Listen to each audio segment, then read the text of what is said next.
Bismillahirrahmanirrahim. Assalamualaikum warahmatullahi wabarakatuh. Selamat petang kepada semua rakan serta follower di page FTR Bidadari Solution. Okey, apa khabar anda semua hari ini? Adakah dalam keadaan sihat walafiat?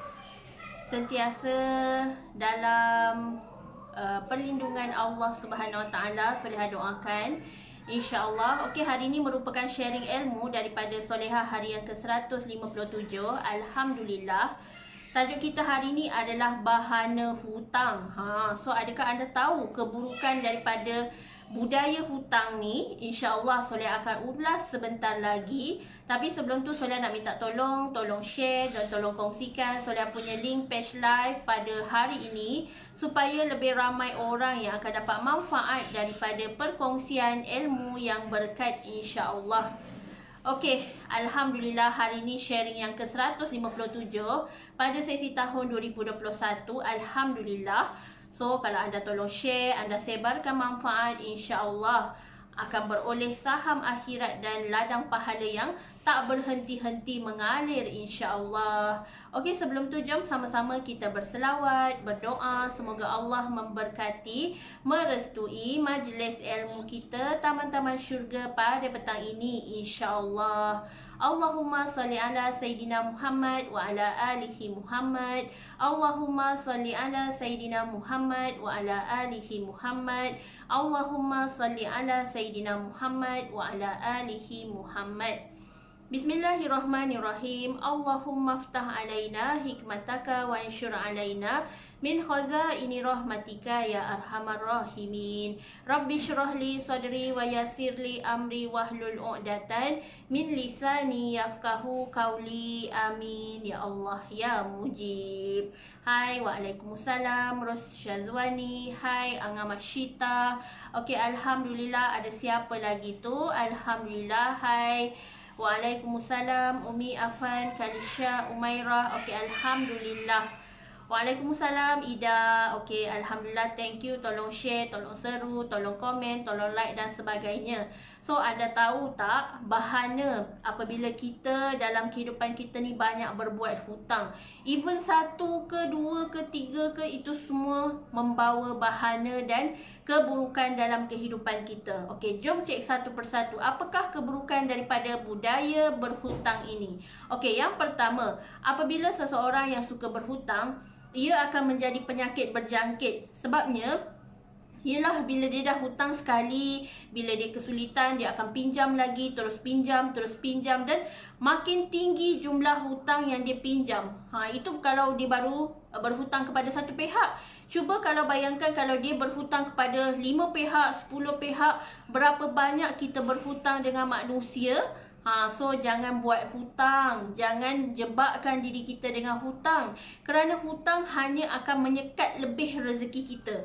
Yalah, kita pelik kenapa sel susah masuk, kenapa rezeki selalu bocor. Sebenarnya berpunca daripada amalan kita, diri kita yang suka berhutang. So hutang tu sebenarnya akan menyekat rezeki, akan menyebabkan rezeki kita stuck, susah rezeki nak masuk, sebab ada sesuatu yang menghalang kehidupan kita, rezeki kita untuk masuk lancar, iaitu sebab suka berhutang. Sebab Allah tak suka orang yang berhutang.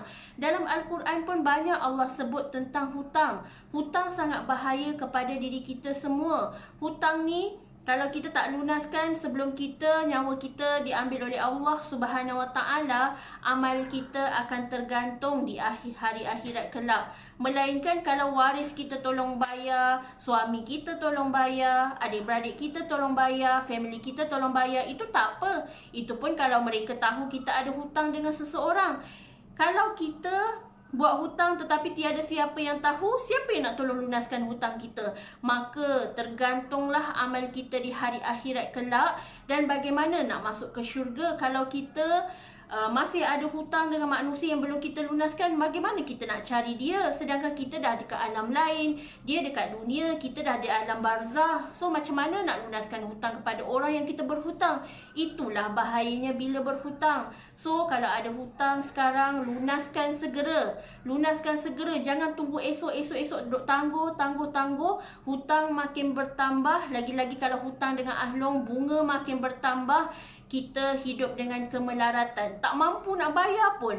Tak mampu nak bayar sebab jumlah bunga semakin tinggi. Sebab tu Allah larang kita buat hutang. Bahaya hutang.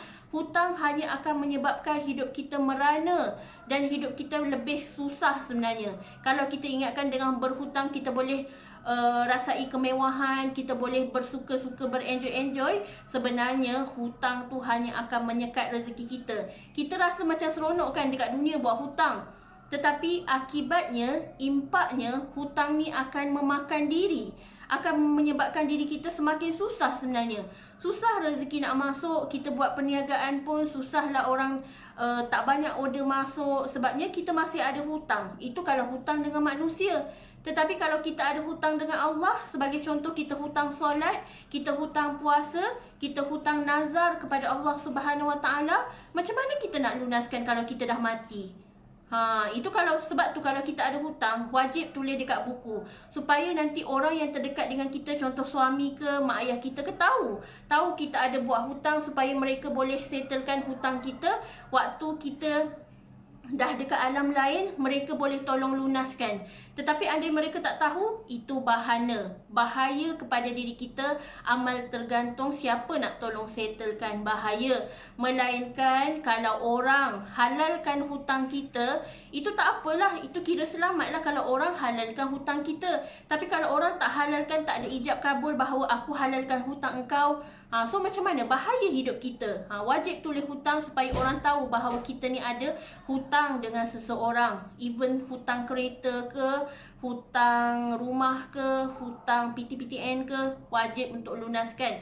Tetapi kalau itu tak ada masalah sebab memang ada hitam putihnya. Bank tahu, pihak di sana tahu bahawa kita ada hutang. So waris yang terdekat yang memang akan kena ganti dan bayarkan segala apa yang belum settle. Tetapi kalau hutang kita sesama manusia yang kita tak tahu, macam kita berniaga. Kita sebagai seller dan kita dah ada buyer. Tiba-tiba buyer tersebut bayar lebih kepada kita. Ada baki contoh 50 sen. Kita pun tak cakap dengan dia. Tak cakap dengan dia bahawa ada bakilah Cik Puan, daripada pembayaran Cik Puan ni ada baki 50 sen. Nak saya transfer ke atau saya selit dalam parcel? Kalau dia cakap tak apalah saya halalkan, kita kira selamat. Tetapi andai kata kalau buyer tu cakap tak apalah awak selit lah ataupun awak boleh transfer balik dekat saya 50 sen ni ya, ni saya bagi nombor akaun. Kalau kita dah dapat nombor akaun, kita segera transfer. Jangan tangguh-tangguh sebab kita takut penyakit lupa. Penyakit lupa ni akan menyebabkan bahana lalu hutang pun tak settle. Urusan muamalah pun masih belum settle sebenarnya kalau kita masih ada baki pada customer kita. Lunaskan segera, jangan duk tangguh-tangguh. Okey, bahana hutang. Sebenarnya di sisi Allah Subhanahu Wa Taala, Allah tak suka orang yang berhutang ni. Lagi-lagi hutang yang boleh menyebabkan nyawa anak isteri terancam. Yelah, kalau kita berhutang dengan Ahlong, sudah tentu Ahlong selalu cari kita, duk ketuk pintu rumah, macam nak roboh, suruh bayar hutang. Kalau kita ada hutang dengan penyewa rumah, dah 2-3 bulan tak mampu nak bayar sewa rumah. So macam mana? Macam mana nak lunaskan hutang kita dengan penyewa rumah yang wajib untuk kita bayar hutang mereka? So sentiasalah berusaha cari jalan keluar untuk tidak berhutang. Tak kiralah kita boleh buat bisnes, kita boleh berniaga. Di waktu PKP ni kalau tak boleh keluar, kita boleh berniaga secara online. Banyak sekarang, banyak founder-founder yang ambil dropship, yang ambil agent untuk menjana income. So kita jangan ada perasaan malas, berdikari. Kita dah tahu kita buat hutang, kita cari jalan bagaimana nak lunas hutang tersebut. Seperti dalam buku FTR ada ajar, kalau nak lunas hutang, kita kena banyakkan bersedekah dan kita lakukan sekian-sekian amalan untuk Allah lancarkan dan Allah bantu kita keluar daripada belenggu hutang. Ini FTR ajar dan banyak kami terima testimoni sebagaimana mereka yang berhutang berjaya lunas hutang puluh-puluh ribu, hutang ratus-ratus ribu dapat dilunaskan dengan kita ada ilmu. Sebab tu saya kata kalau hidup kita stuck, kita kena upgrade ilmu. Sebab kadang-kadang kita tak tahu Setiap penyelesaian tu ada dalam buku FTR. Kita tahu kita ada masalah tapi kita tak cuba nak cari solusi. Kita tahu kita sakit tapi kita tak cuba nak cari penawar. Dan dalam FTR memang dah disebutkan, setiap sakit ada penawar, setiap masalah ada jawapannya. Setiap persoalan kita yang bertimpa-timpa ni kita tertanya-tanya tu, insya-Allah ada jawapannya dalam buku FTR, insya-Allah. Hai, waalaikumsalam Bihasnah. So, keburukan lagi, bila bahana hutang ni semakin berleluasa, lalu menyebabkan putus silaturahim, orang berdendam dengan kita, orang tak suka kita sebab kita suka meminjam, kita suka berhutang. Mana ada orang yang suka berhutang-hutang ni? So sampaikan ada. Contohlah, dia dah tak ada duit sangat dah, tak ada lagi nak beli beras, nak beli makanan basah dapur kan. And then dia cuba untuk pinjam dengan kakak dia, dia cuba pinjam dengan mak ayah dia. So perasaan malu lagi, perasaan bagaimana hubungan adik-beradik itu boleh retak asbab hanya kerana berhutang.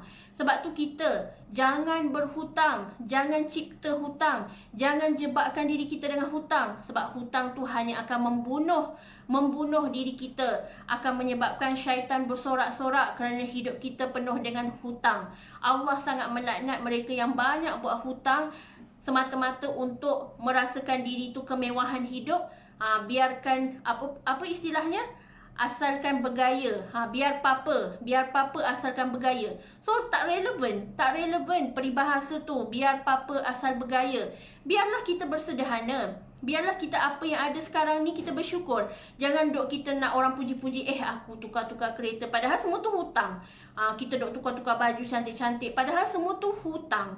So tak baik dan tidak elok, tidak manis di sisi Allah Subhanahu Wa Taala untuk kita buat hutang semata-mata kerana nak pujian orang, kerana nak orang merasakan diri kita tu senang, hidup senang lenang. Hakikatnya penuh dengan hutang keliling pinggang. Semua tu pun hasil daripada duit kita pinjam orang. So lebih baik kita hidup sederhana, hati lapang, jiwa tenang, dapat solat dengan sempurna, dapat fokus dengan ibadah sebab tak ada hutang. Sebab orang yang berhutang ni, hati dia serabut. Macam mana aku nak bayar hutang ni? Itu kalau dia ingat dia ada hutang. Cuba bayangkan kalau hidup dia ada hutang tapi buat-buat tak tahu, buat-buat lupa. Ini orang yang bagi hutang pula yang tak tahu malu untuk nak minta balik hutang dia. Dah terbalik dah dunia sekarang ni. Orang yang pinjam hutang, buat-buat tak tahu. Orang yang tukang bagi bagi bantuan dekat dia tu, itulah yang merasa malu. Macam mana ya aku nak minta tuntut hutang aku ni? Aku nak juga duit. Aku bukannya ada banyak duit. Aku bagi dia pinjam sebab ingatkan dia akan pulangkan hutang kita ni. So kita dah terbalik dah dunia ni. Orang yang meminjam dah tak rasa apa, tak rasa malu langsung. Pinjam puluh-puluh ribu, pinjam ratus-ratus ribu, dah tak rasa malu. Anak-anak suka main minion dia. Okay, so Alhamdulillah. Kalau kita nak hidup kita, ibadah kita fokus, insya-Allah jangan buat hutang. Insya-Allah bila kita fokus terhadap apa yang kita nak capai dalam hidup ni semata-mata keredaan Allah Subhanahu Wa Taala, kita takkan berani nak buat hutang sebab hutang tu hanya akan menyekat rezeki. Hutang ni hanya akan membuatkan hidup kita serabut, hidup kita tak bahagia, hidup kita gundah gulana. So hidup kita, kalau kita nak hidup tenang, tak ada gangguan, tak nak hidup dalam ketakutan, tak nak hidup dalam kebinasaan, tinggalkan hutang, jauhi hutang. Lagi-lagi riba. Riba tu seperti kita berperang dengan Allah Subhanahu Wa Taala. Sebab tu Allah larang kita jangan buat hutang, jangan buat rasuah, jangan terjebak dengan riba. Sebab riba hanya akan menyebabkan hidup kita punah, hidup kita bermasalah. Riba yang negatif, riba yang buruk. Jangan kita sengaja nak jebakkan diri kita dengan apa yang kita tak mampu nak bayar tu. Jangan jebakkan diri kita, insya-Allah. Semoga sesiapa yang masih ada banyak hutang tu segeralah dilunaskan hutangnya. Sebab kita tak nak amal kita tergantung di hari akhirat kelak. Lunaskan hutang, insya-Allah hidup kita akan tenang. Hidup kita akan sentiasa dalam dakapan kasih sayang Allah Subhanahu Wa Taala, insya-Allah. Kalau anda nak tahu cara untuk lunas hutang, ada dalam buku FTR, di mana FTR ajar kita bagaimana nak lunas hutang dengan cara yang cepat, pantas dan berkesan, insya-Allah. Kalau anda nak tahu, anda kena baca FTR, formula sifar hutang, formula zero hutang. Anda kena baca, kena hadam dan amalkan. Sebab orang yang tak amalkan sesuatu yang dia dah baca is nothing. Sebab tu ilmu tanpa amal ibarat pohon tanpa buah. Sebab tu kalau anda dah baca FTR, kalau anda amalkan, anda lah dapat keajaiban. Tetapi kalau anda baca FTR tak rasa apa-apa, maksudnya hati kita sedang bermasalah. Kita tak baca dengan jiwa yang kosong. Kita tak baca dengan hati yang kosong, rendahkan hati. Jangan menuntut ilmu dengan gelas yang penuh, kerana bila ilmu kita tuntut dengan gelas penuh, maka akan terkeluar ilmu tersebut. So, jadilah ilmu yang sia-sia, ibarat mencurah air ke daun keladi. So, kalau nak ilmu yang berkat, insya-Allah jaga keberkatan ilmu, tuntut dengan jiwa yang kosong, merendah diri, be humble, jangan sombong, buang ego dan bukakan hati kita, bukakan minda kita hanyalah kerana Allah Subhanahu Wa Taala, insya-Allah. Okey, sekian sahaja perkongsian solehah hari ini. Semoga bermanfaat, insya-Allah. Semoga Allah redha terhadap perjuangan kita pada hari ini, jihad fisabilillah. Okey, wabillahi taufiq wa hidayah. Wassalamualaikum warahmatullahi wabarakatuh.